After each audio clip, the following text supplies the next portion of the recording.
Okay, so as I think others have mentioned, I'm Tracy Scott-Remington.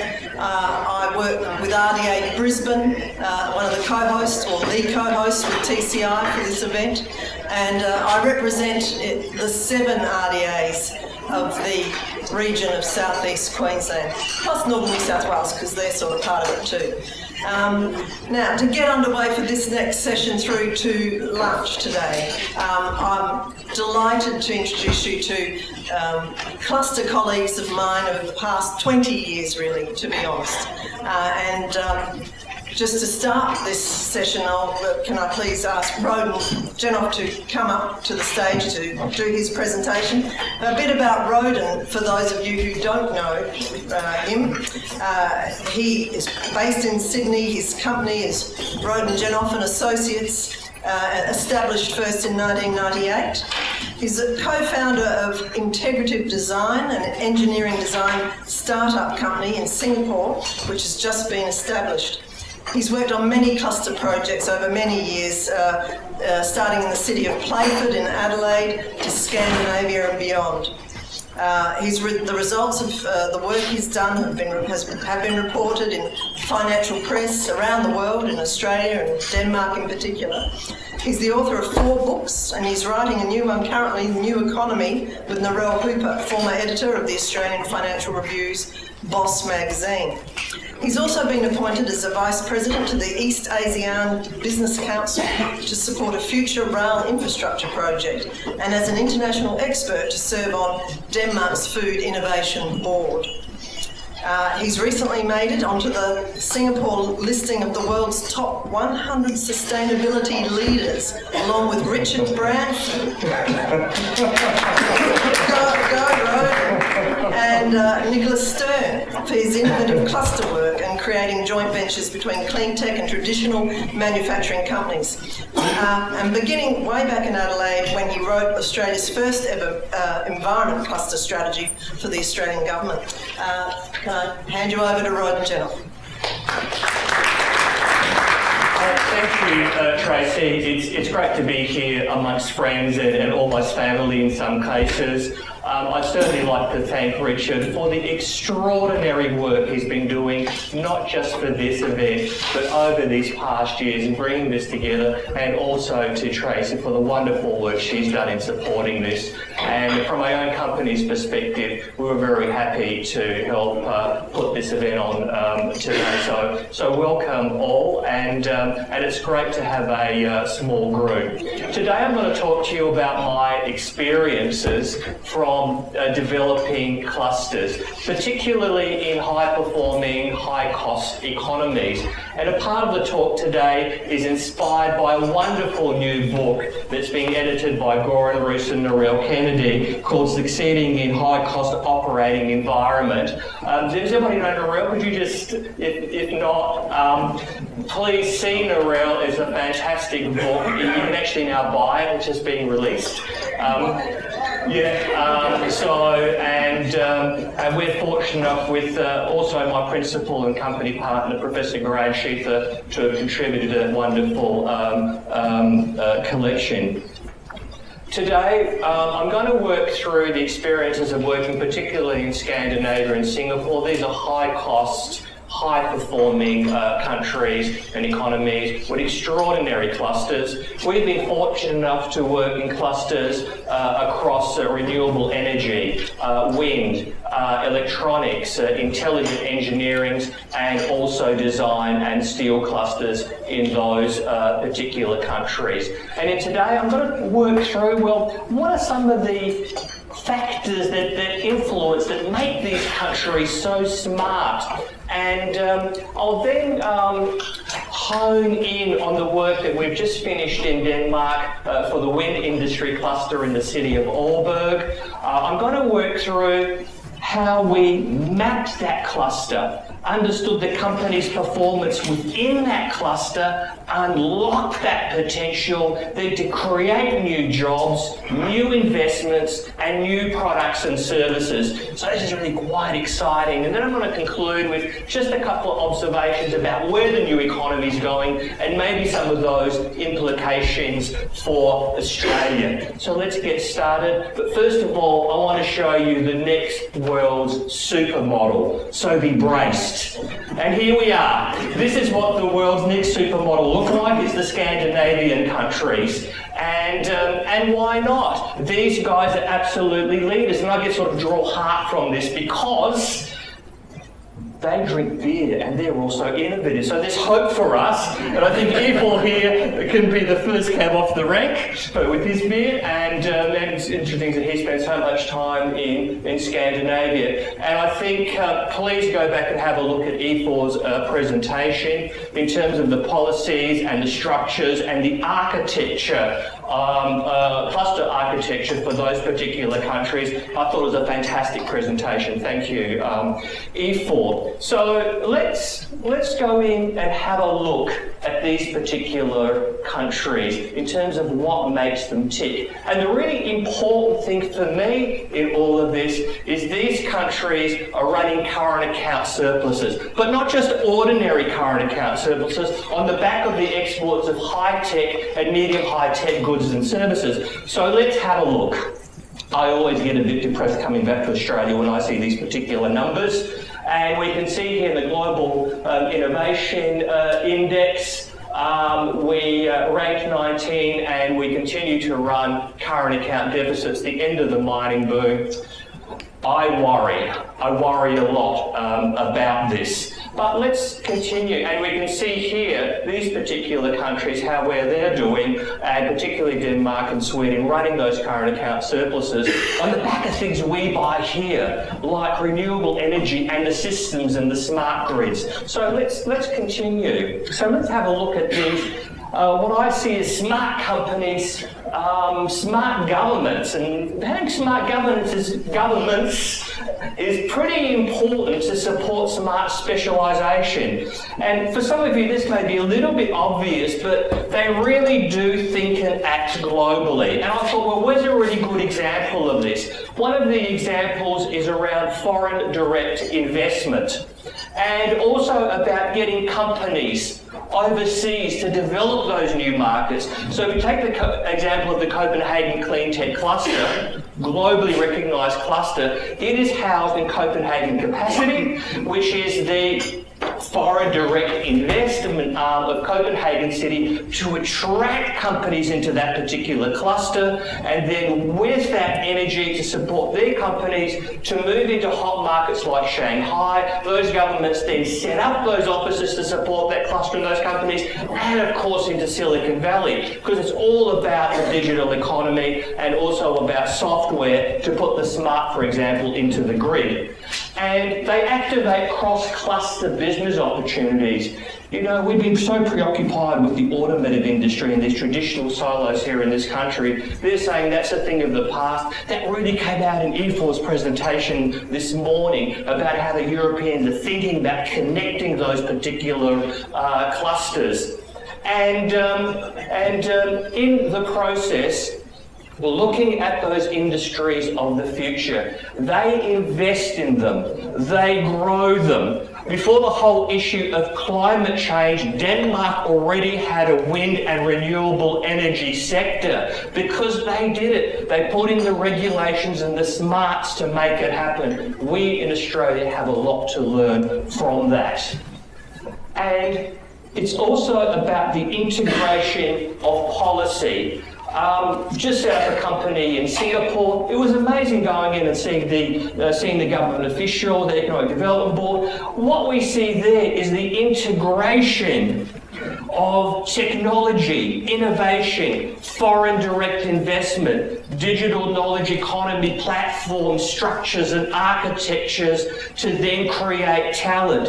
And this was all in the same unit, bringing that energy together. This was very, very exciting because it's about unlocking this particular potential. Yes. And so what does that mean for the individual companies themselves? Well, these companies tend to be trendsetters and early adopters. These people are into managing opportunity. We can always crawl back into managing risk. Well, it's about understanding what's coming over the horizon and managing those opportunities and seeing opportunity in uncertainty rather than doing complex matrices on risk that just makes us do nothing.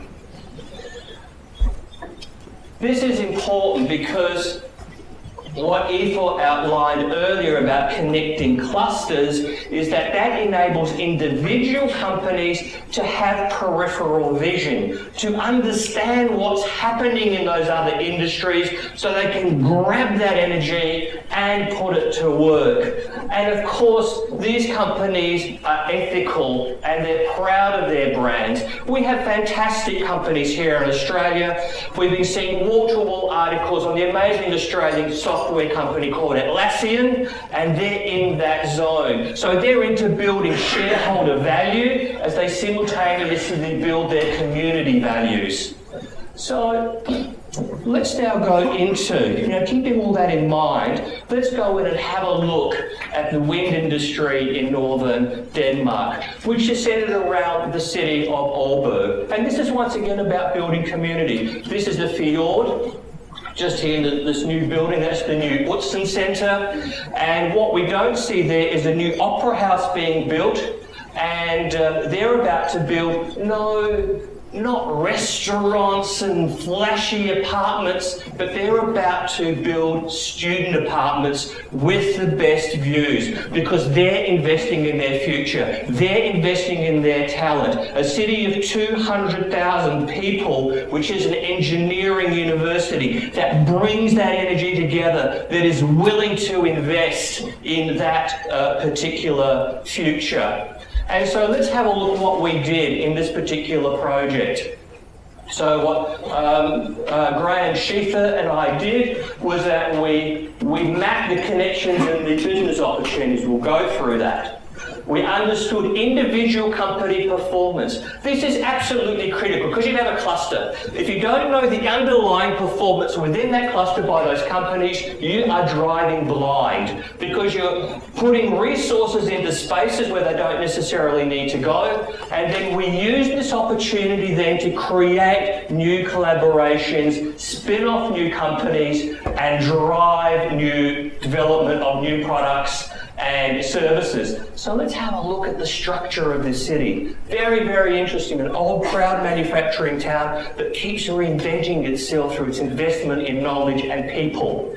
And so transport, storage and logistics, right through to defence. You think, transport, storage and logistics. That came out of shipping. That went broke. They had an electronics sector. That went broke. But they managed to understand what was over the horizon, and that transport, storage and logistics sector is now anchored by world-leading satellite navigation technology companies.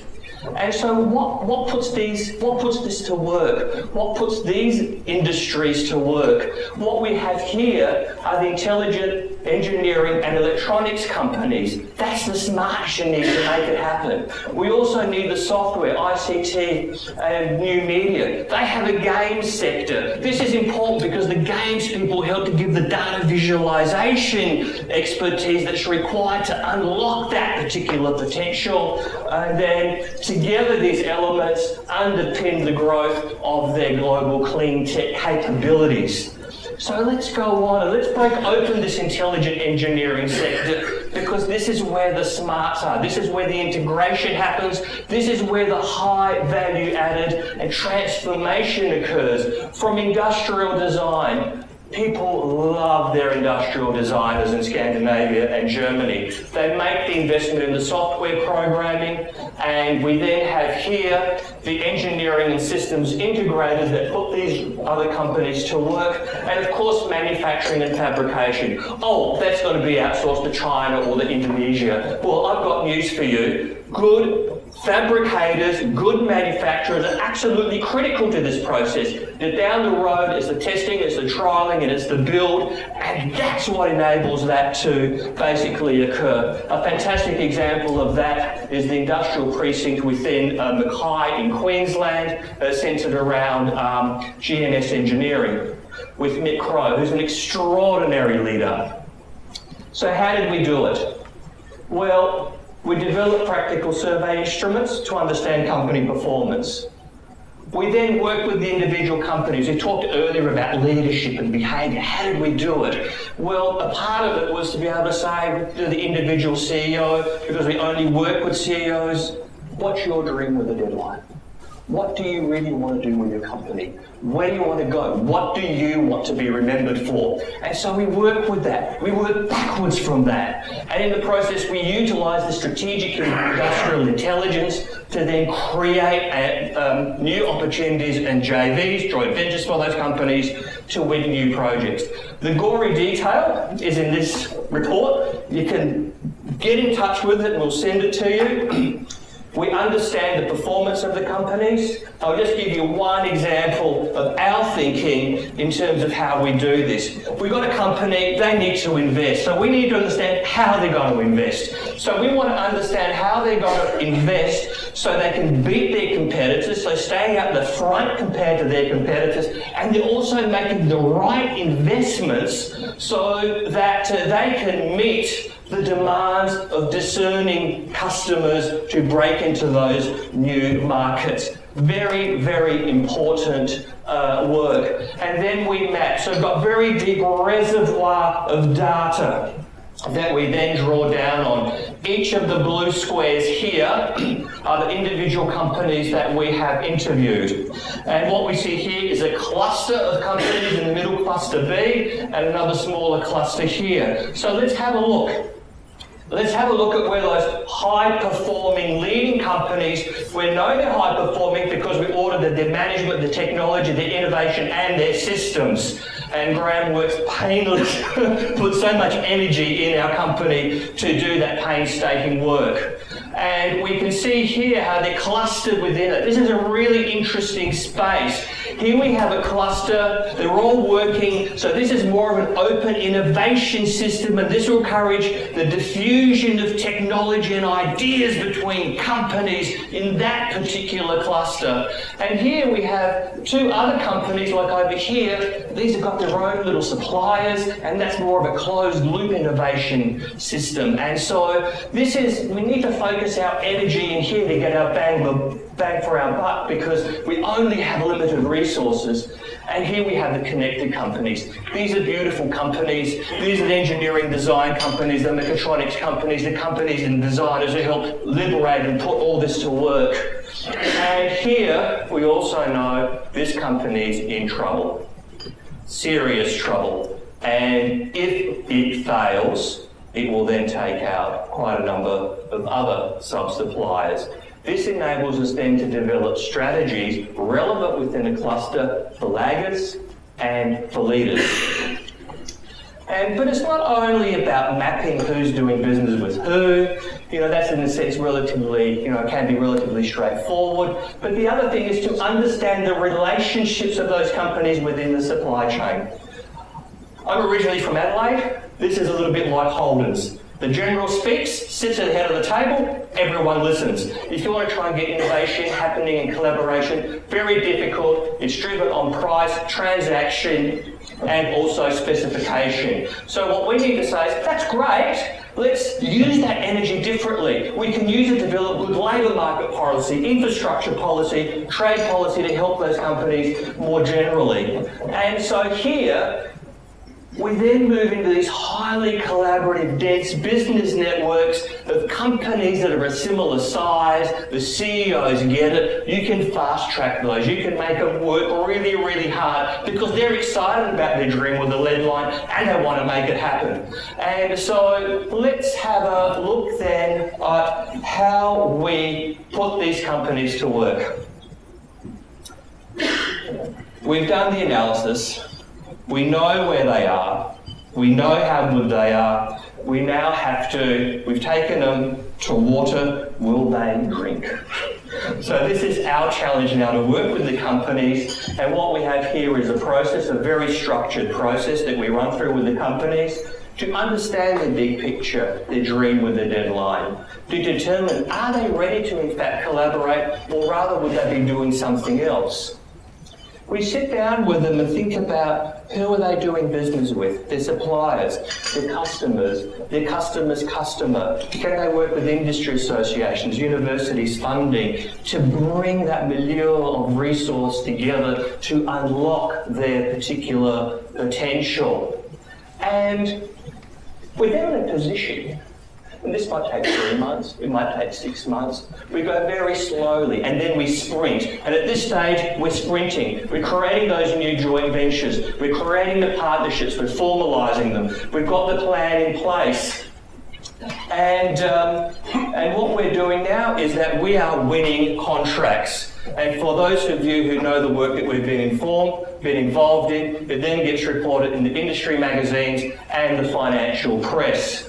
And then we pop the champagne corks, which we really love doing at the end of these successful joint ventures and projects. So let's have a look at a bit of a snapshot of some of these. This one here is really interesting. This is the International Trade Fair in Essen. We've got an electronics company doing basic security and other bits and pieces for the wind industry. They needed to diversify. So going through that process, understanding a little bit of over the horizon, we then married them up with Germany's leading industrial designer, who's also an international design jurist to boot, and a really smart local software company. And we were able for them to create a new security system called MyKey, a touch system that integrates with the smart building technology, which they had in Scandinavia. And we then launched it, we hit the ground running and launched at the International Trade Fair in Essen. Here's another one. I really like this one because this is what you can do with heavy engineering. And this is a heavy engineering company that make this beautiful blue truck. They buy the body and the rest of it is their smarts. So really, really clever company. And so what we did with this engineering company is that we spun off a medical division called Healthcare Solutions.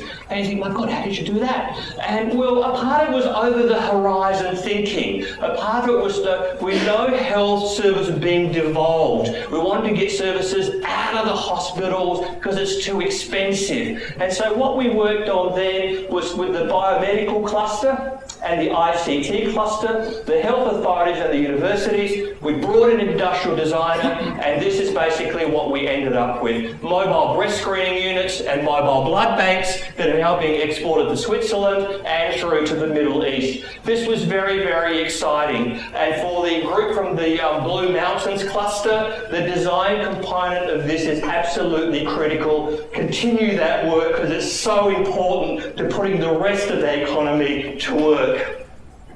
And at a different level, this is an engineering company with 90 people. What we were able to do by pulling together their sub-suppliers of fabricators, welders, paint coating companies, was to create a great production platform, and that enabled them to then work with Copenhagen Design, which in fact is one of Europe's leading design companies, to start developing new baggage equipment for the airports. And we launched that at the International Design Centre Conference in Copenhagen. So they were really, really pleased about this. They were even more pleased because what we were able to do was to double that company's turnover. And what we see here is a double-page feature in Burson, which is equivalent of the financial review. And that was just part of our project that made the connections between some 300 companies. And based on those 10 steps in that collaboration model, they then got us to write a book on it with Graham, and it's over here. And they then funded that collaboration model of 10 steps, 50 million, or the equivalent of 10 million Australian dollars. And what about the future? Well, to me, this is really interesting because I think a lot of us still may be hostage to some of the old thinking. Who recognises this innovation curve? Just stick your hands up. Yeah, you know, I've been working through this such a long time, and this amazing book has come out called Big Bang Disruption. Has anyone heard of that book? Of Graham, great. So, welcome to the future, welcome to the digital revolution. This is really, really exciting because what's happening here is that we've got the shark fin. In the old innovation curve, you know, you come up with a concept, you go in, get the marketing people, they then do the survey, then do a prototype, and eventually you've scaled up and it's about protecting market share. Well, that's a bit of the past, but if you're working pharmaceuticals and some of those industries, I wouldn't throw the baby out with the bathwater. But in terms of this digital space, we're seeing this. We're basically seeing new digital companies, through the use of social media, being able to ramp up exponentially in terms of getting users and co-producers together very, very quickly, and bang, they go exponential. And please read the book. The numbers coming out of the States and other countries, it's absolutely extraordinary in this space. And the amazing thing about these companies is that they're born faster, cheaper, smarter, and absolutely customized. So what are some of the elements that I'm thinking about that's challenged me through some of my own experiences and some of the new literature is about coming back to those global cluster dynamics and those connections. And I was really pleased to hear all the speakers today talk about that. We need to connect into those complementary market activities. And also the factoryless goods producer, which is very much becoming a reality across sectors. And what's all this about? It's about the mobile and digital technologies, design, equity, crowdsourcing platforms, and the extraordinary power of one to scale exponentially. And I'll just focus on this one here at the moment, reuse manufacturing and circular economy. We know now that companies like Unilever, Renault, Cisco are working with McKinsey and the Ellen MacArthur Foundation in London, where we're based. We've got a collaboration with them happening at the moment to look at manufacturing and the circular economy. This was one of the key insights emerging out of the UK Future for Manufacturing report, which has just recently been released. And if there's any doubt about 3D printing, here we have GE using manufactured 3D printing fuel nozzles, which are 5 times stronger, to be used in their jet engines. I find that extraordinary. The pace of change is extraordinary. And I'm going to conclude with this, putting Australia's future to work right now. I think we have amazing opportunity in this country. Cities are going to grow exponentially in this country. We have the smartest mining technology and smarts and computing and software and systems in mining. And food, we are so globally competitive. And so let's have a look. So these elements, from big data to electronics to ICT to driverless robots and trucks and semi-autonomous robots in the Pilbara, this is an extraordinary foundation for the future of our country. We have also, they bring in, especially around food production, environmental services, the scientific services, the R&D, new materials coming out of mining.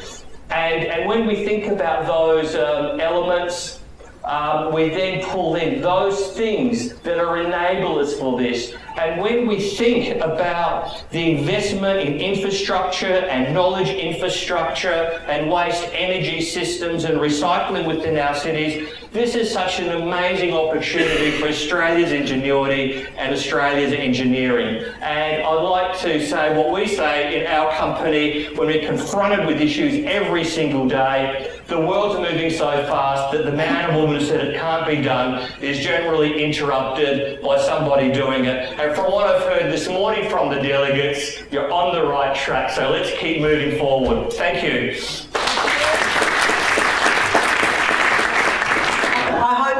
You were able to glean a lot of what Rodin had to say there, because he has some very important points, and of course what you might have missed would be included.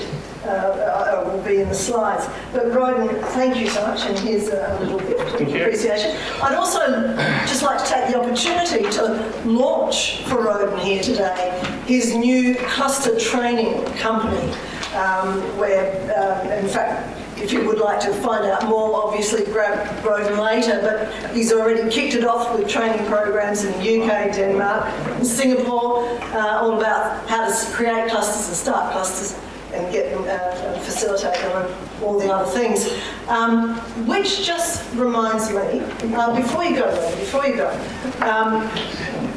two things. I'd like to ask the audience here today, given that we're all either in industry policy or economic development or regional development, Rodin made a comment about looking over the horizon and you know, doing that planning, the taking the action. I'd like to ask just everyone here today, have you been looking over the horizon?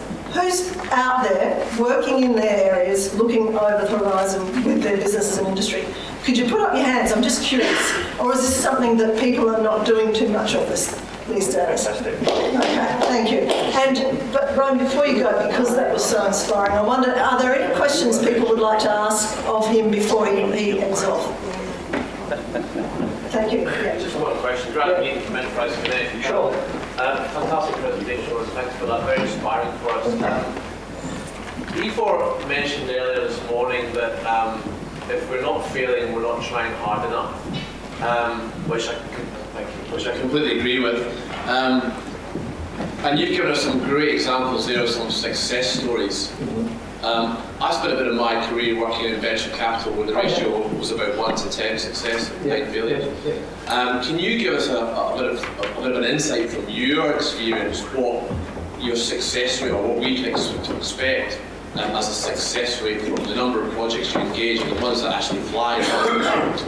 Just a bit of a reality check for everybody. Absolutely. I think we need to answer, the answer is in two parts. There's one that's very, very high tech and the failure rate is very, very high. The work that we've been doing in our company and with Graham has been to work with medium-sized companies and smaller companies of between 50 to 300 people, often very smart companies. The key to our success is we only work with the CEO. We get the CEO into a fantastic space and we go really slow. We work out where they want to go as an individual. We work out where they want to go as a company. And we also try to understand what really inspires them in the work that they do. If you get those things together, it's really cool. It might only be a couple of 2 or 3 meetings further down the track that we actually talk about money. So we talk about them, their future, where they're going, who they're connected with, and who can help them in terms of their milieu of suppliers and customers and government and so on, the architecture that a good cluster provides. We unlock that potential from within the individual. And I think picking up, and I think E4 was talking about it, I'm pacing up and down here talking a million miles an hour. In the first couple of meetings, I hardly say a word. And it's important that we tease out that knowledge from the company and be very, very patient. We have to go very slow up front. And I think Australians are too, let's get a transaction, let's get a result straight away. But not everyone works like that. And we also need to understand the different backgrounds that companies come from. Some may be engineers, some may be from sales, some may be scientists. Each has their own DNA in terms of their training and their background. And you have to be respectful of that. You have to be aware of that and you need to acknowledge it. So you're working on their terms rather than your own terms. If you're working on your own terms to get a result and a quick result because you've got a KPI, you'll fail. Thank you. I think we'll leave it there and hopefully we'll have a little bit more time for some questions at the end of this before lunch. But if I could now invite to the stage Rod Brown. Rod is the CEO of the Cockatoo Network, which I suspect a whole lot of you would know about. Rod's going to give us a bit of a potted history on clusters in Australia and the where to. In my mind, Rod has been the glue over the past decade or two for the people who have an interest in clusters and collaboration in this country and globally as well. He's actually, I would suggest, the portal for people interested in clusters globally to connect to Australians. That's how I see you. So if I can hand it over to Rod for the next 15 minutes, and then we'll go to Tony from New Zealand.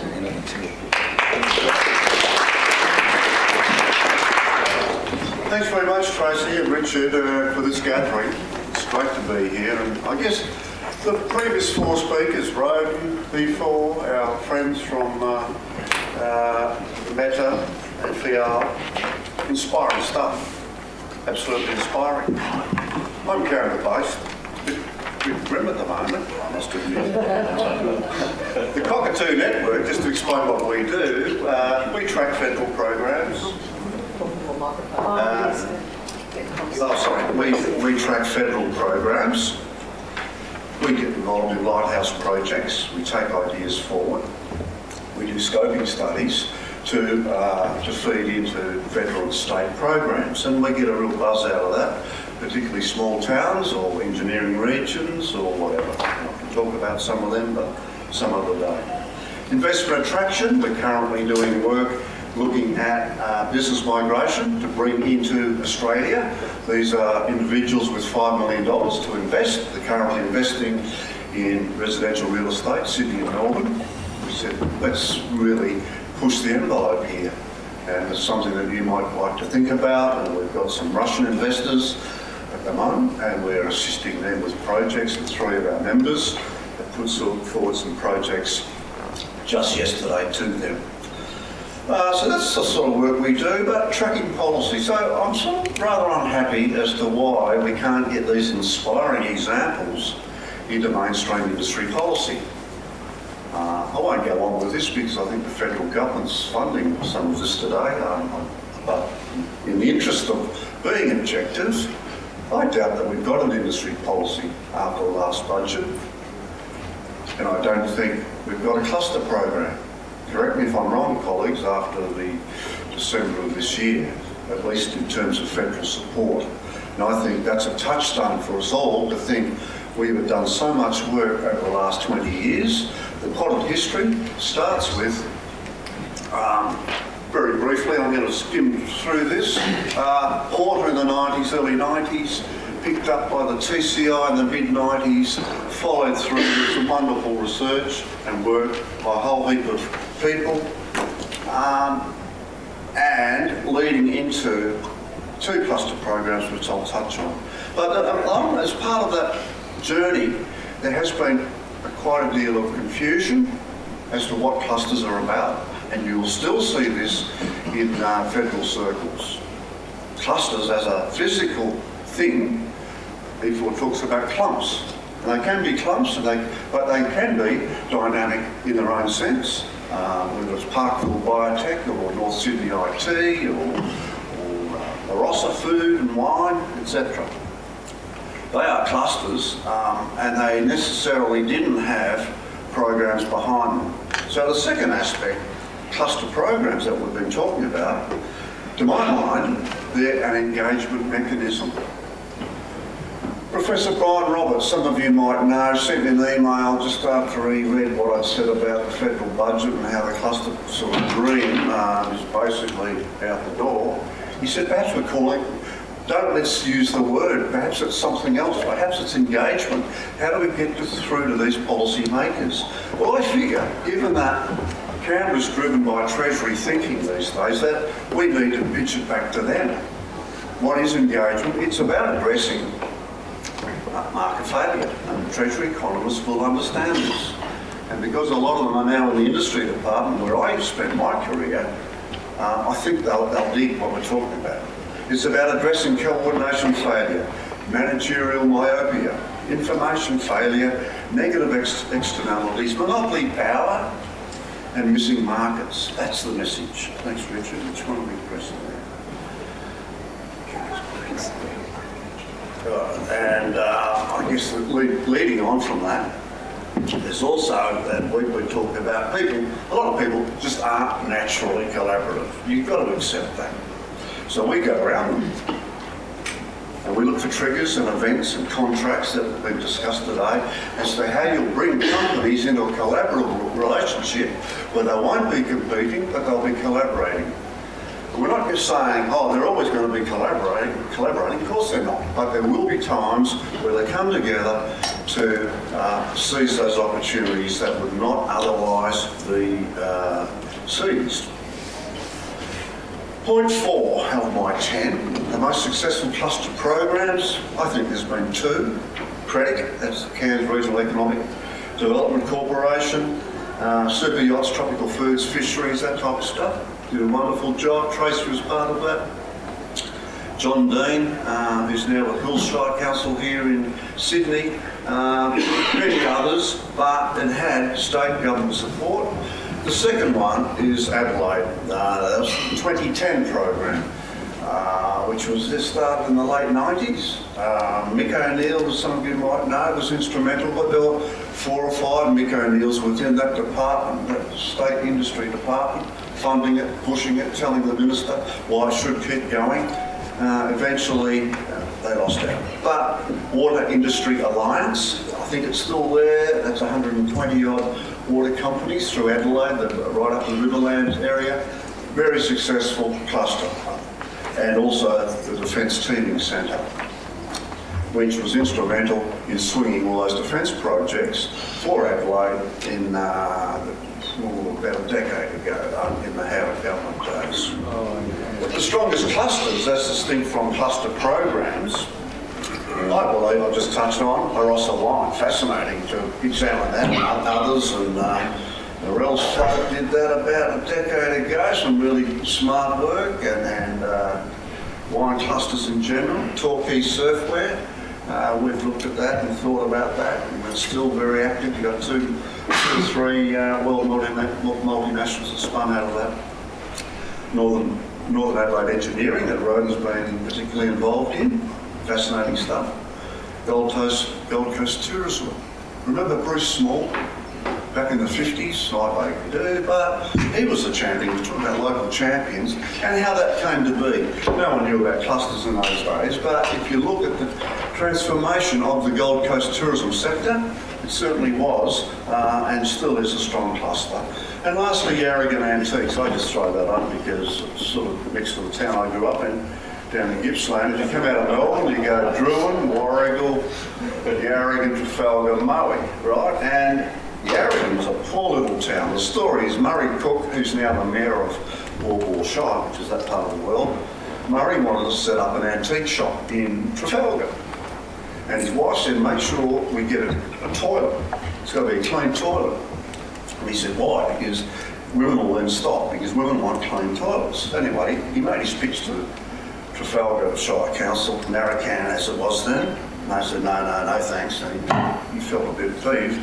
So he went to the next council area, which was Yarragon. And Yarragon was a very poor, dirty little town. No two ways about it. Stop there. Next time you're down that way, just stop there. What's happened? They got their toilet. The women started stopping. Then the buses started stopping. A cluster effect took over. You had antique shops, you had coffee shops, you've got bed and breakfast. It is a fantastic example for small towns, led by the vision of one man, but there was a collaborative spirit in that town anyway, and he was able to capture that. Okay, number 6, multi-level funding is best. My point, I'll leave it to the last session today. Let's get with the states on this. I really do believe the states have got to lead this. Those two best examples I mentioned, Adelaide and Cairns, that was state funding. And the feds will come along, and local will come along, local support, local government, and the companies collaborating on specific projects. Very briefly, this is some of the work, facts about clusters. About 8 years ago, my colleagues, about 80 of them in the TCI network and outside it, you know, the Port of Diamond, the 4 aspects of it, we sort of pulled it apart and rejigged it. And then I asked all my friends, what are the most important factors? And we ranked all them. Very briefly, the first and most important is technology and knowledge formation. Number 2, local champions. You can read them all, I won't go through them. Social capital. So we've trialled that on a couple of regions, Northern Adelaide, Eastern Perth, engineering. We've given it points and all the rest of it. And I'm just wondering if it's now time to move on some of that stuff, because it links so well with some of the points made by others. Number 8, the budget, as I mentioned, a kick in the guts. How do we respond to that? My suggestion, let's shift to the states now. Let's think seriously, who are the champions at the state level that can now step in if Meta and Field are going to continue, and I'm sure we hope they do, this exciting stuff. Who's going to fund it? Unless there's something happening, guys, that we don't know about. Somehow the budget can be, back it up a bit. But I guess the second suggestion is for us to focus on outcomes and supply chains and global supply chains. In my view, when industry policy must surely be about global supply chains and getting our manufacturers and others and value adders into those supply chains. It's simple, but in Canberra, we've lost the war on industry policy, and we must get back into it. And don't give up on the feds. The Medical Research Fund, I spent a couple of days last week. You're aware the $20 billion Medical Research Fund, Australia going to be the leaders in the world, and I rang around Canberra to find out whose idea was this, who's driving this. Can we use cluster concepts? I mean, the risk is $20 billion of research, wherever, Sydney, Melbourne, it'll walk straight out the door to Europe and Boston, San Diego, you name it. If you don't have an industry policy, you're terribly exposed. So I'll just leave you with that thought. I just think now, although I'm sad at the budget outcome, I'm happy in the sense that it's going to open up some new vistas for us. And hopefully, if we can improve our marketing and some of those great stories we're hearing, we can use them to explain to people that clusters aren't picking winners. It's not a black science. It's fundamentally good industry policy. Thank you. Can I now invite Tony Caughey to the podium? Now, folks, Tony has come across from Auckland to join us here today. He's a director of a company, North Leading in Auckland, but he's been involved with clusters and competitiveness policy in New Zealand for many years, starting, I think he said, back in 1991. Michael Porter and Michael Enright undertook a competitiveness report for New Zealand, and he's stayed with this work ever since. And he was the chair of the steering committee of the TCI 2011 conference in New Zealand, and he's also been part of the steering committee on the more recent competitiveness report for New Zealand undertaken by Mike Enright in 2012-13. So, Tony, can you please come and tell us a little bit about what's happening with clusters in New Zealand and what could be happening that perhaps is not already? Thank you. Thanks very much, Tracy. I want to change gear a bit and look more at a top-down perspective of clusters. And perhaps we start by imagining that you're called into Tony Abbott's office tomorrow morning and he says to you, what should my economic objectives for Australia be? And you might start with something like living standards or prosperity. And the next question would be, okay, fine, what do we have to do to get better living standards or better prosperity? So looking at the New Zealand experience, our government has 4 economic priorities, and the second one is the one that interests me, and it's about productivity and competitiveness. And I pick up the paper yesterday and I read that Andrew Mackenzie, the Chief Executive of BHP, says if Australia wants to keep its living standards up, it's got to lift its productivity. So obviously productivity is part of that. So these came out a couple of years ago, and I wrote an article for the University of Auckland Business Review, and I said, yeah, well, that's fine, but what does it mean? How would you know if you achieved that? And does it mean that productivity better than zero is good? or what? So about a year later, MB, who's our super ministry, came up with their statement of intent, and they actually answered my question. And what they said was, we want to have productivity increasing by 2% a year, and that's labour productivity, and that's okay, you can measure that. And then competitiveness. How do you measure competitiveness? Well, they said, we'll look at the Global Competitiveness Report, and we want to improve our ranking on that report. And at that stage, we were at number 23. So that's fine. That's competitiveness, and that's productivity. So if we look at productivity, I don't know if you can read it, but the bottom line is New Zealand, the middle line is OECD, and the top line is Australia. So what we've seen, the New Zealand figures there is over a 20-year period, our productivity has increased by 1.2% a year. You've been closer to 2%, but we're not at 2%. Okay. So we've got a bit of a problem.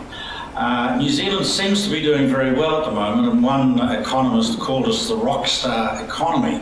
But the rockstar economy hasn't been performing very well on the things that actually matter. And productivity is what matters, and we're not there. So what is it about this? Well, the OECD 10 years ago said, you know, it's a bit of a problem that you're doing everything right, but it's not working. Now, how would you like to be an official who had put in place all the right things to do, but it wasn't working? And 10 years ago, it wasn't working. And it's still not working, because they're still doing the same things that they were doing, but they're not doing the things that matter. So the result is we have a productivity paradox that everybody's gnashing their teeth about and saying, oh, it's not working. Why isn't it working? I can tell them why it's not working, but they don't want to know. So that's productivity. Move now to the Global Competitiveness Report. And what this shows is that in 2012, New Zealand was 23rd, and we had a good year. It went up to 18, and Australia dropped one. So, New Zealand beat Australia, isn't that great, and all that sort of stuff. But I mean, the bottom line is we're both around 20 out of 144 countries. And there are 113 variables there, and we get a few firsts, and we get a few ones where we don't do very well. This is the 2012 data, which is why the number's 64. I'll show you that in a moment, compared with E4's 73. But we don't cut it on on cluster development. But the simple thing is that this is simply a mathematical exercise. And if we were to improve our performance on cluster development, our overall ranking would go up. So you would have thought it was a no-brainer that you put some effort into cluster development, so your overall ranking would go up, seeing that's your objective. But no. Now this is a good graph, because what it shows is New Zealand on top of Australia, and it's racing away. There's just a little problem with that analysis, and this is the ranking, and the place to be is at the bottom. So Australia's actually doing a lot better than New Zealand. So this is the Global Competitiveness Report, the one that Michael Porter and Mike Enright were involved with, World Economic Forum, not to be confused with the World Competitiveness Report, that's the global one.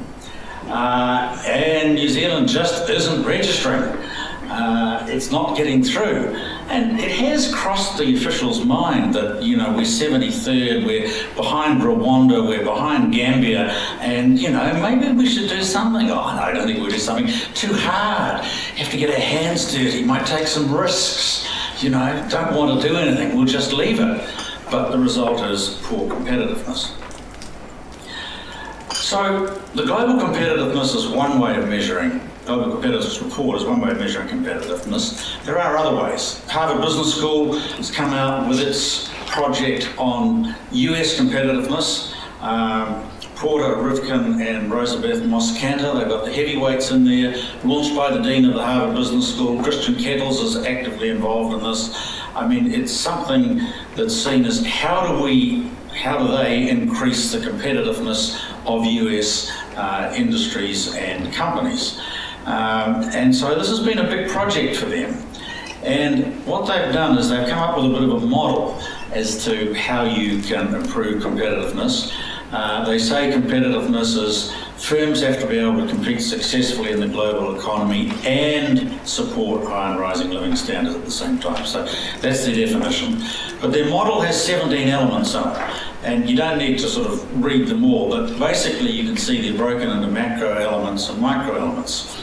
And I would argue that what we need to do is just go through each of those elements and tick them off. And from a New Zealand perspective, in general terms, I would say on the macroeconomic elements, we've ticked the boxes pretty well. On the microeconomic elements, we've ticked a few, and there are a few that we haven't ticked. The couple that we haven't ticked, I think, is the context for entrepreneurship and the strength of clusters. So this is another model of competitiveness which says if you want to get more competitive, you need to get your clusters stronger. But that message is not getting through to our officials. Another report on competitiveness was Michael Enright's one. He foreshowed this slide next to the report that Michael Enright did in Australia. Can I just have a show of hands? Who's aware of Michael Enright's report on Australia? Okay, so most of you are. But in conjunction with the CPA. CPA did it, that's right. Yeah. Richard Petty was the guy there. He did one on New Zealand. The officials didn't like it. The politicians didn't like it. So they've done their best to bury it. But obviously it talks about things they need to do, which is fundamentally too hard, and they don't want to get their hands dirty. So New Zealand's solution to raising living standards is to come up with a business growth agenda. And there's 6 elements on there as opposed to the 17 elements in the Harvard Business School one. And there's not a lot there. There's an export goal, which is great. But there's nothing about clusters in there, and I argue that clusters should be on the business growth agenda. But the Minister tells me we're doing clusters, that's fine, we're all over the country, we're doing clusters. It's just a little bit of a mismatch with the Global Competitiveness Report view on our state of cluster development. But he's the Minister, so he knows we're doing them, so they're there, so they don't need to be included. They do a bit on regional economic activity, which is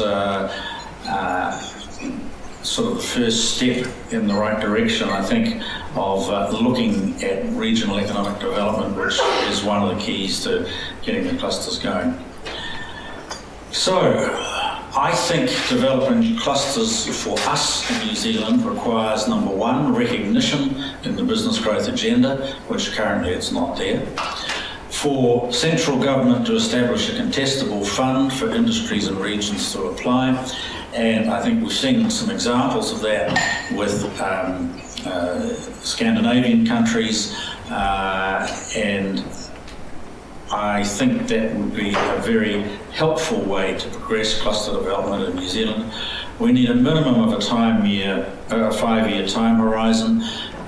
We did try some of this stuff in the 90s, and it had a short time frame and was pretty much destined to fail because of that.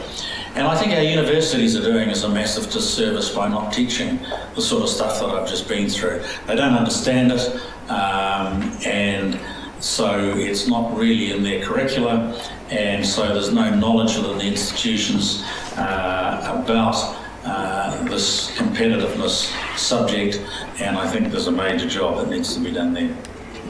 So, in conclusion, if we want to improve our competitiveness in New Zealand, we should be doing more to develop clusters than we are, and the evidence is there from those two's report. We are the rockstar economy that's failing to develop clusters. Our business growth agenda is necessary but not sufficient to solve our productivity paradox. So we're just doing more of the same and our productivity isn't rising as it should be. We need cluster development of the business growth agenda with a contestable fund to generate action. Thank you. On what Tony had to say there, I mean, I think it's pretty obvious that we share some policy perhaps failure in the cluster area. here with Australia and New Zealand, but I'd also like to suggest that I think we could work more closely with New Zealand in terms of our competitiveness within Oceania globally. And I'd encourage people out there working in clusters and with industries to look and explore opportunities for integrating more closely with New Zealand, because there are certainly some examples, particularly in food, where they're outperforming us without any shadow of a doubt. You will probably know yourself, you go to the Middle East or Asia, you'll find New Zealand products there well before you'll find Australian on the shelves. And so I think there's plenty of opportunities for us to work more closely with our mates across the ditch. One last thing, I think also, Tony, you actually are Harvard graduate yourself, aren't you? So I think we should listen carefully to what you have to say. Thank you. Okay. Oh, there you go. Now, to finish this session, can I please ask Richard Walker to come and to tell us a little bit about the evidence base with clusters and how they can positively impact on business and economic performance. Richard is our director on the Competitiveness Institute's board of directors. In fact, I think he's got a 1 a.m. board meeting tonight or some such thing. He has to get up at silly hours. Right, he has to get up at silly hours to connect with them around the world. But if I can hand over to you, Richard, thank you. Thank you, ladies and gentlemen. In my other hat, I live in the Southern Shire, which people in Sydney know where that is. It's the southern part of Sydney, and I belong to a group of retired businessmen who promote the ABC program New Tricks, who sit around. At the moment are planning to develop an advanced manufacturing park in the Lucas Heights, Menai area. And on that committee there are some very senior retired businessmen, people who ran very large companies and also small to medium-sized companies. And they're very interested in clusters. But they have two major questions, one of which I'll address today and one of which I think is an issue that the TCI board is looking at addressing. The first issue is, what's the economic evidence that clusters are beneficial to a region, to an economy? So they want to have a look at what evidence we've got. The second issue is, and this is an issue that prevents people maybe joining the clusters, is how do we protect the intellectual property of the individual firms that are joining in clusters? And there's a lot of scepticism about whether I should give my information to my colleagues, whether I should share it. And whilst we agree it's all based on trust, there's still a lot of scepticism out there, and we're going to try and address that in another forum. Okay, we have two definitions of clusters. The traditional one is a Michael Porter one, which is a geographical concentration of interconnected businesses.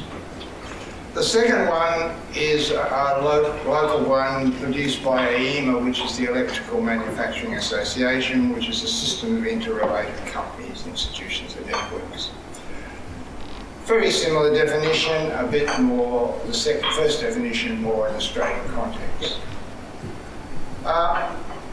If you look at Solvell and Williams, and at the end of this presentation, for those who might be interested, I've put about 3 or 4 pages of references, because a lot of people are arguing with governments, with their local council, with the industry groups they work with, why should we have a cluster and what's the evidence of it? So Solvell and Williams said that there's a 14% higher value-added growth, 7% higher profitability, 2% higher wages per employee to the advantage of firms and clusters against those who are not.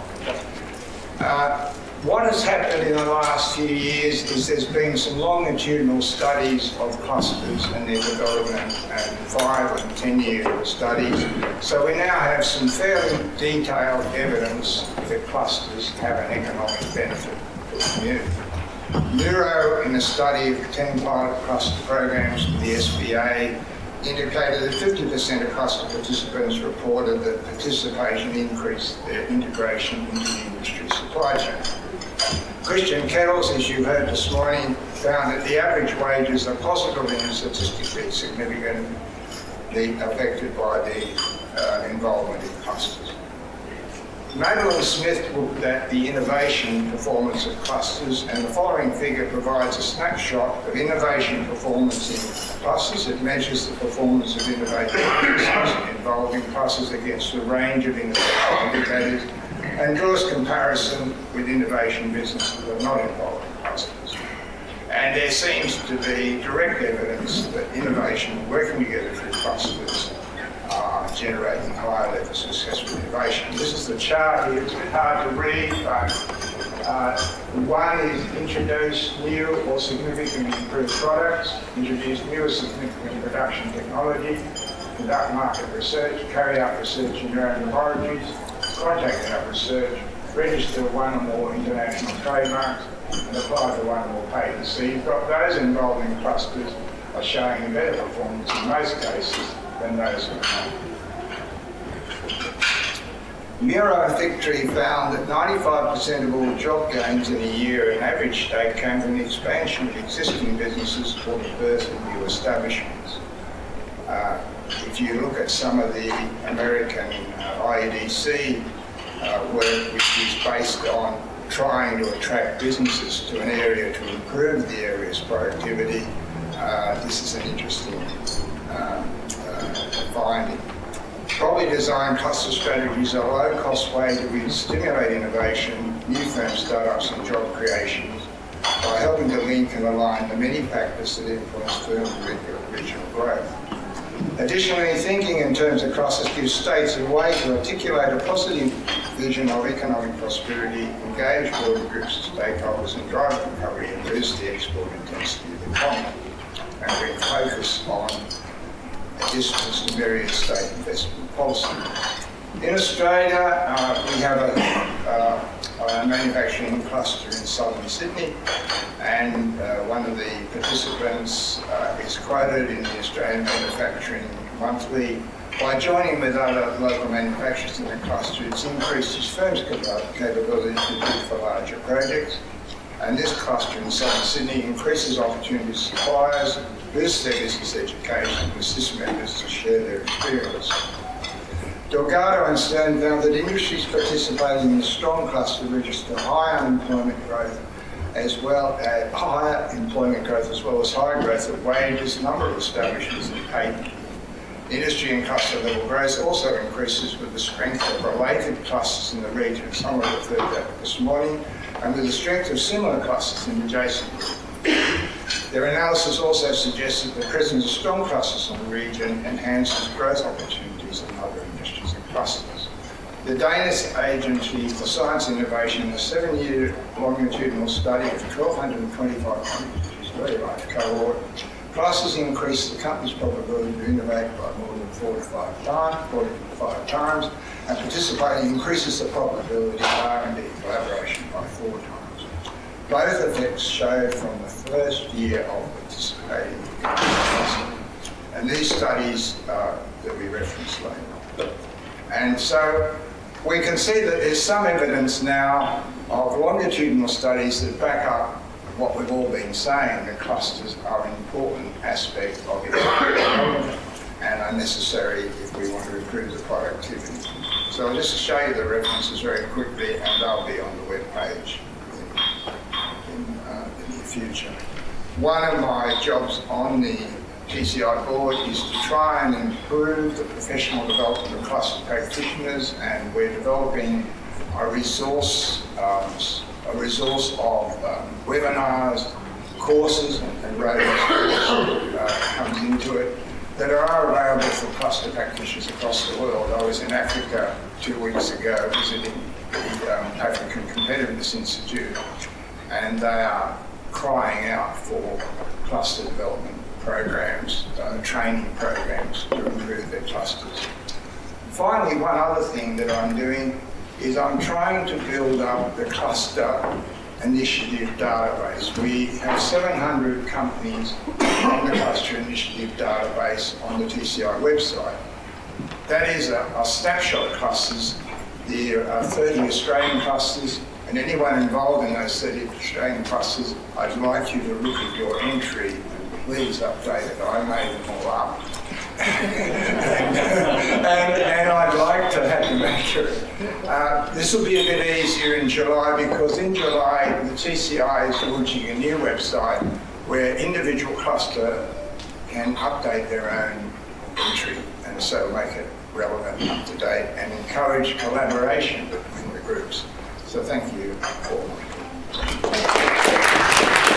I wonder if I could ask the speakers from the past session to take a chair up the front and have a proper opportunity for some real question and answers here, because I think it's all very interesting, and yes, we all think probably that clusters might be a good idea, but we've got a big problem, and we're not getting behind them.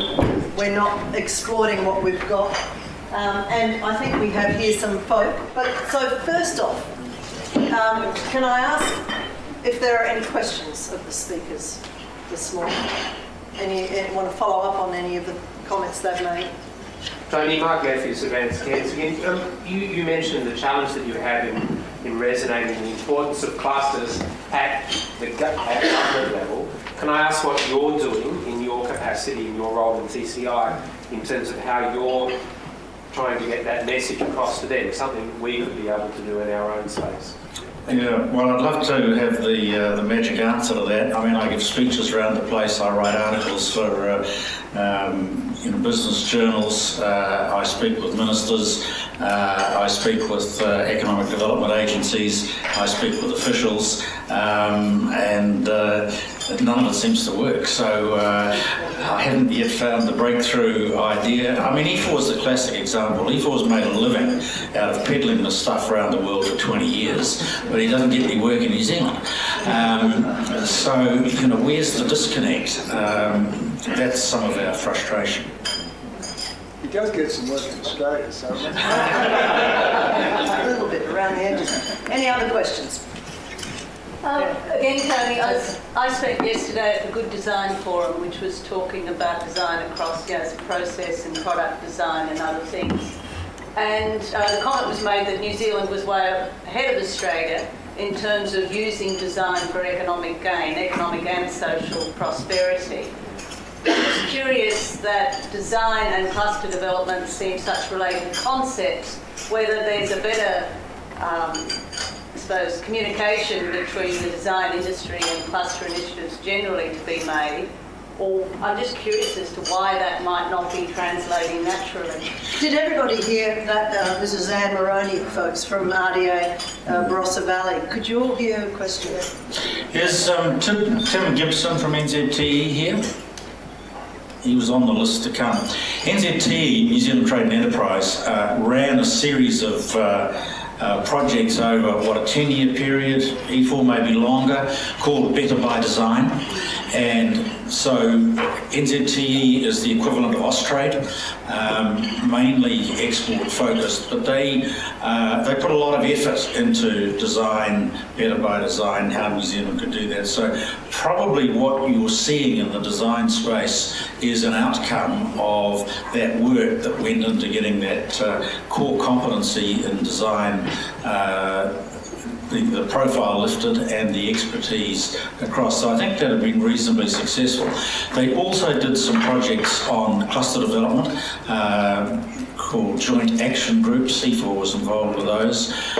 Those were the ones I referred to as being not the commitment on a long enough time frame, so they were sort of stillborn, and so now when you raise it, people say, yes, but we tried it and it didn't work, without sort of really understanding why it didn't work. So I think that's why we made the progress on design, and probably why we're not making it on clusters.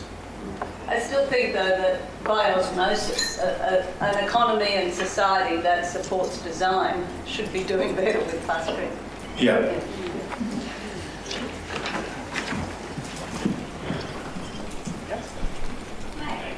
Yes, I assume that everybody here who's who've been speaking to the ministers have asked them what their problem is with clusters. And I was just wondering what some of the answers you've received are. Yeah, well, our Super Minister of Economic Development is a guy called Stephen Joyce, who's probably number 3 in the government. I mean, the bottom line is that he hasn't got any concept what a cluster is, and he's poorly advised by his officials who don't know either. He thinks a cluster is a precinct, and he says, look, Christchurch, we're rebuilding from scratch, we're putting precincts in, and so they're clusters. He thinks a science park is a cluster. He's got a new little baby called Caughey Innovation, which is a technical innovation government thingo. But again, and he says Caughey will develop industry clusters, but Caughey's only interested in the techie end of it, which is an important part, but it's only a small part. So I think the short answer to your question is that there's a fundamental lack of understanding amongst our officials and our politicians about what a cluster actually is, and it probably goes back to the points that Rod was making about, you know, the dissonance and those sorts of things. And so I think there's an education job on what clusters are, because they're basically clueless. Perhaps they're embarrassed to ask. Just one other, could I just make a comment on that?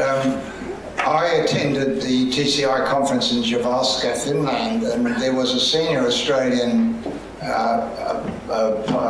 public servant who attended that conference, and I don't know what happened to him at the conference, because when he came back he rubbished clusters throughout the senior parts of the government, so we had a real problem with that, and I think Tracy's bumped into him as well as a number of other of us. So somehow we went backwards, and yet theoretically he should have come home and buy, because it's one of the best TCI conferences we've ever had. Can I just add to that? I think it's a very, very important point here in Australia. Working all around, particularly Northern Europe, particularly working in Singapore, we need to have a think about the intellectual horsepower and the intellectual capital within our federal government departments. I come from South Australia. We look at the historic works of Thomas Playford, the Liberal Premier, in terms of developing a manufacturing state, and the extraordinary investment he put in thinking and the bureaucracy to make it happen. We had Hawke and Keating, who invested so much in modernising Australia's economy, and we had institutions like the Bureau of Industry Economics that did so much amazing work. And when I walk into, whether it's Vinnova in Sweden or the industry tech departments in Singapore, you have PhDs, they're really smart, they're connected with industry, and they're up with the latest evidence and then the research-based literature. It's been unfortunate now that we've had a period under Gillard and Rudd, and also now under Abbott, where there's been no intellectual investment in those institutions to help companies think through these particular issues, so that we've got the knowledge and the capabilities to take it to that next particular level. And then it's very difficult, because we can blame ministers, but if they don't have the good advice coming up through the departments, and the departments can only do as well as they can based on the expertise they have in there. So I think that nexus needs to be broken, and we need a much more significant investment in the knowledge trust of our departments. Rodin and everybody, that starts at the university. Richard, how many people from the universities are here today? About 400 of us. About 4? 5. 5 of us, okay.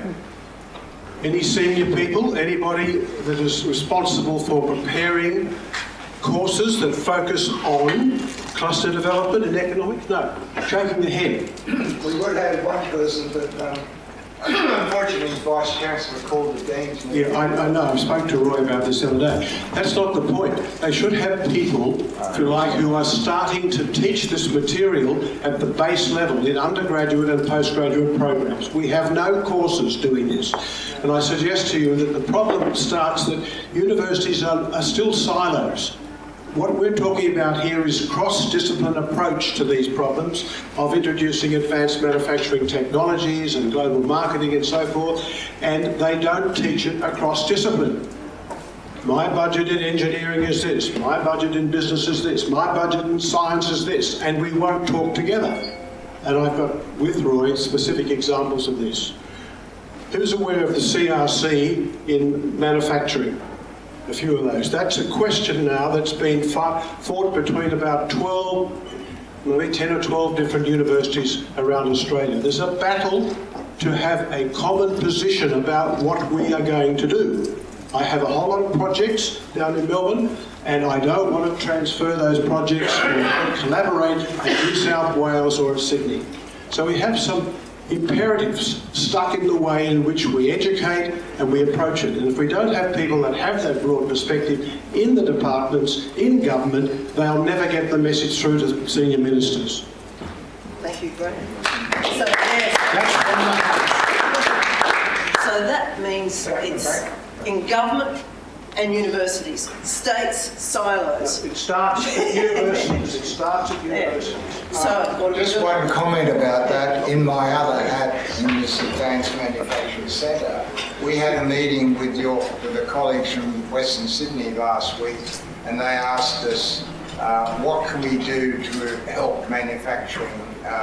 And so at least they're starting, and they actually initiated the talk at Vice-Chancellor level. So there is some interest, but it's the first one we've ever had. But we have a long way to go. All the evidence that's come through today is 10 years started. Fraunhofer is 30 years. Steinbeiß in Japan is 25 years. Where are we going to start and maintain that trust? any other questions? Righty, okay.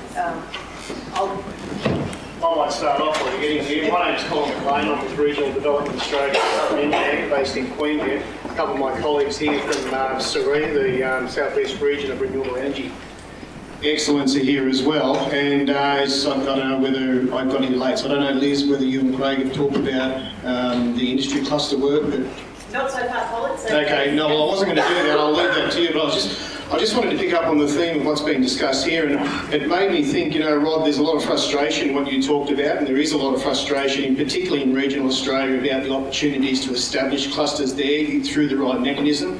We had the fortune of having E4 speak to us at a Surrey function at a forum that Liz and Craig had organised a little while ago, and it strikes me that yes, governments are important, yes, education's important, but regional development of Australia, or whatever it becomes after the review, that's almost the most obvious mechanism, particularly in regional communities, to be able to bring together the strengths of the government, of the education, of communities, and of business and industry to effectively come together to drive an industry cluster agenda particularly through regional Australia, which is where I see, and I've got to say, coming to Sydney again, I just see again and again and again the reasons why industry development and business development must happen in the regions, not in capital cities. It's too much building on top of ourselves here. That's where it's got to happen. I really believe the RDA, or regional development programs that the federal, state governments will put in place, will support, are the mechanisms to be able to channel these efforts. Thank you, Graham. I think that is a very important point because of the fact that the regions have the direct vested interest in having thriving regional economies. Nobody else actually does. The federal government has its eye on other things, defence and foreign affairs and the universities on their own patches. But the people with the passion and the vested interest are the ones in the regions. That's just my comment on that. Except if we have a narrow definition of what a region is. In this country, we tend to equate region with rural and remote. And while rural and remote are important, and we have some strengths in rural and remote, cities. So I'd be arguing that we were talking about a place-based policy that allows proximity and connectivity to be the active ingredients to allow that organised chaos that is about what clusters are about. It's the idea of collisions of the unfamiliar, being able to, the whole is greater than the sum of the parts, and the cluster managers who can activate that a special hope that we need to build up. And look, I'm not pessimistic, Rodin. There's. I'm saying it from the in-house side. Yeah, absolutely, and I'm not denying the point that you're making, but around this room, there's 30 plus years of experience, real experience on the ground, things that have happened. So I don't think it's just a PR problem, but we actually do need to understand the ingredients of success, not just that there's, we do a marketing of a great cluster in the Blue Mountains or whatever. Why is it?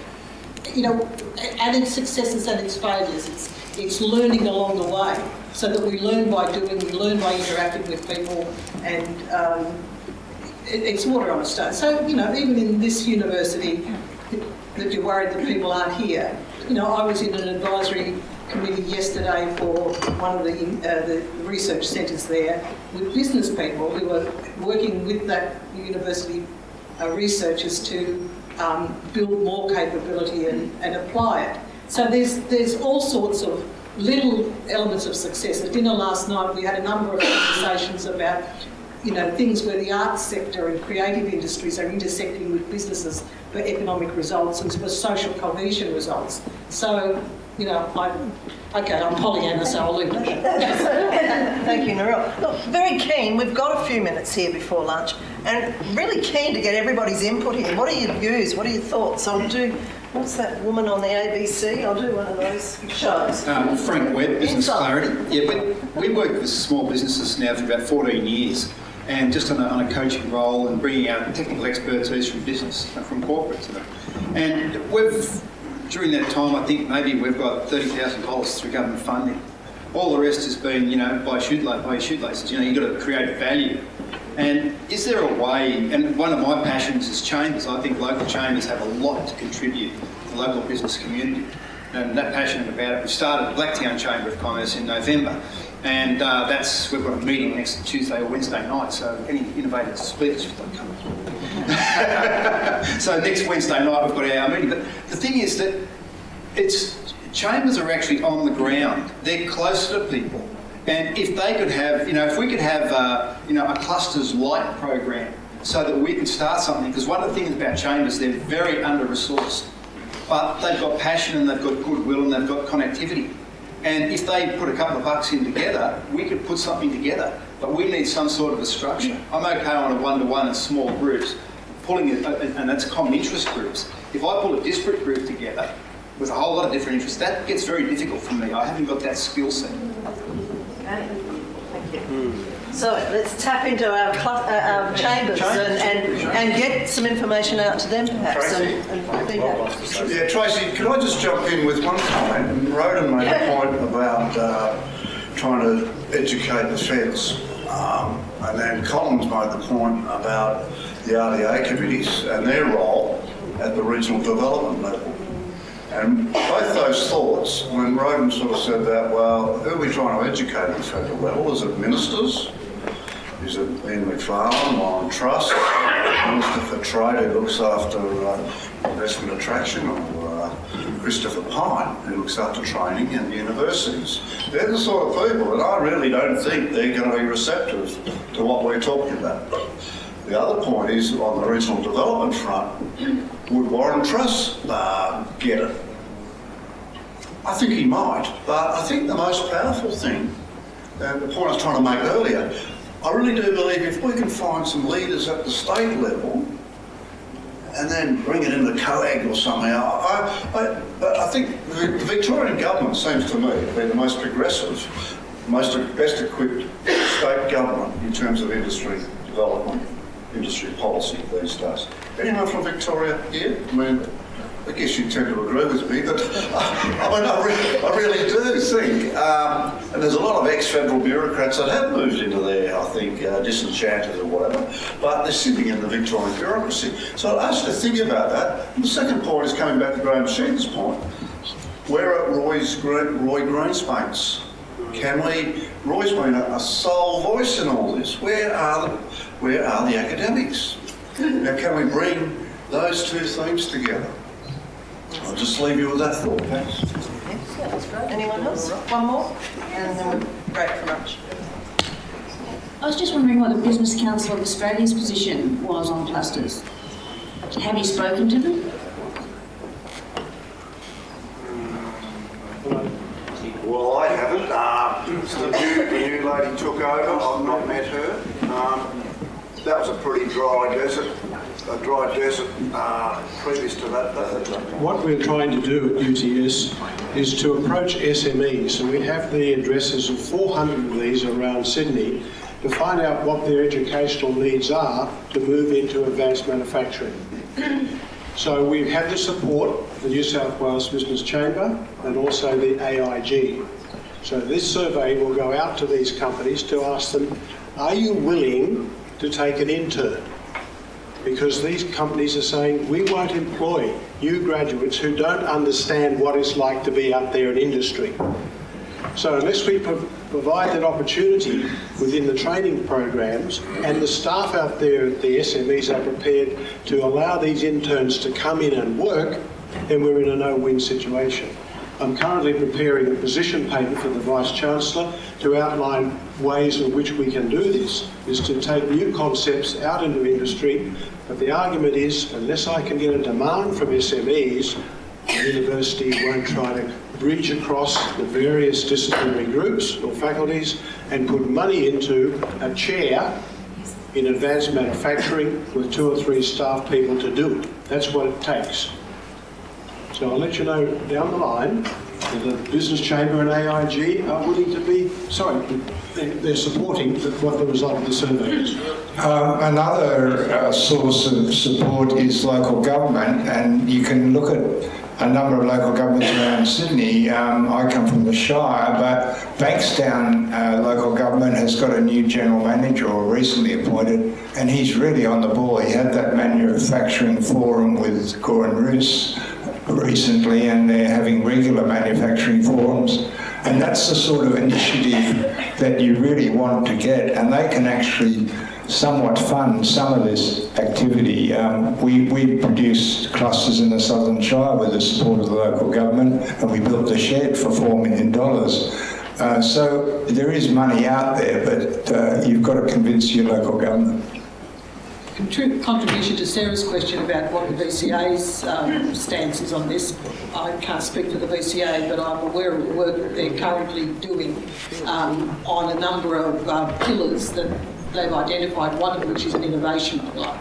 And they have a task force of their members led by Andrew Stevens from IBM, and including Catherine Livingston and a number of other luminaries, to come out with another innovation statement for Australia, but from the VCA's perspective. And I am aware that issues of collaboration are part of that. What will come out in the end, is still work in progress, but at least there's some attention to that and some opportunities.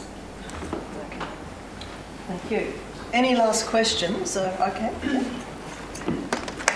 We do have time. So. Yeah. G'day, Steve Kurlander from New South Wales Department of Premier and Cabinet. I just really want to inform everyone of the project that we're working on at the moment, because you've been talking about the cities, but Premiers and Cabinet's working with agencies at all levels here. It's a project that's emerging. It's focused on agglomeration, identifying agglomerations in the Sydney region. We're working with 11 councils on a project, on a demo program that's going to focus on manufacturing subsectors over the coming months. So we're working with councils in the south and southwest sub-regions, everything from Wallandilly to Hurstville, Sutherland, etc. Looking at the moment at the data, the ABS, ABR data, to try and identify which subsectors of manufacturing are there opportunities, or which areas are there strengths, or what else can we focus on. I'm simplifying it a lot, but there's a lot more to it. So if anyone wants to have a chat about that, I'll be around today. Happy to give you a bit more info about that. There's a lot of, one of my questions is always, when we look at examples of clusters, etc., often they're in small towns or small centres or in very specific regions. When you've got something like Sydney, it's very interesting to see where you've got such a diverse amount of companies, capabilities, inputs and everything all together, and yet they won't know the people in the next suburb. And I think that's always been an interesting example. And an example a few years ago when I was doing a bit in the defence industry, for instance, is people talk about Adelaide. I was doing a briefing about the New South Wales industry, and what's happening in the defence sector in Sydney and around. And we did a quick survey of the e-portal, which is the Defence Capability Portal, and just did a 5 kilometre radius from King's Cross where the conference was, about how many companies are there servicing defence within, the postcodes within 5 kilometres of King's Cross, of the CBD. And there were over 200 companies in that particular field. It was very surprising, and so I think that's one of the things where it's also important to very much consider what's happening in the cities and out there, and how do we get those companies working together. Absolutely. Yes, thank you, Stephen. And then I think the trick is agglomerations are absolutely critical to clusters. And it's all the government. So I should add, with the federal government, with the Enterprise Connect, state, and also, so it's across the board. Okay. Yeah. Very, very handy information, thank you. But the trick is to get those agglomerations to then transform into high-performing clusters. There's the trick. Any last comments? Just a quick one to that. There was some very innovative work done in Adelaide that actually Professor Sheether and I did while we were at the university. What we did was the first GIS high-tech technology map ever in Australia. We cut the numbers using input-output location quotient data. With that high-tech, medium-high-tech, medium-low-tech and tech, we then worked through that. We mapped that. What the government at that time had thought was the manufacturing and the auto region sort of within that southern sphere talked to itself and did business internally within that broader southern region. We actually discovered that it was the north that soaked that all up, and that subsequently had significant issues further down the track for when Mitsubishi closed. So I think it's really important because we go into traditional measurement and we go with traditional ABS data. I think that's really great because that's what we've got to work with. But we need to look at the ensembles of technology and know-how that will then unlock some of those anchors within the strengths of that particular region. That then enables those connections to form, and it's in those spaces we actually then start developing your new products and services, and companies go, wow, I can make money here. They jump on board, and before you know it, they are in fact exporting. Okay, thank you. So I think we've spent this last hour or two talking about the issues that we do share with our New Zealand cousins, and we're aware that our productivity isn't as high as it should be. We're aware we're dropping in our competitiveness, both of us as countries.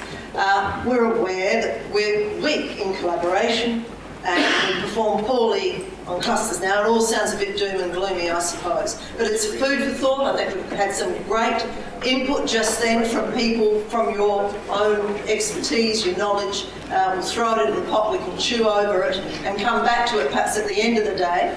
And we'll follow, we can break for lunch now, if we can be back in 1 hour, and we'll follow on with some actual very positive examples of clusters here in Australia and New Zealand or Australia today. Thanks.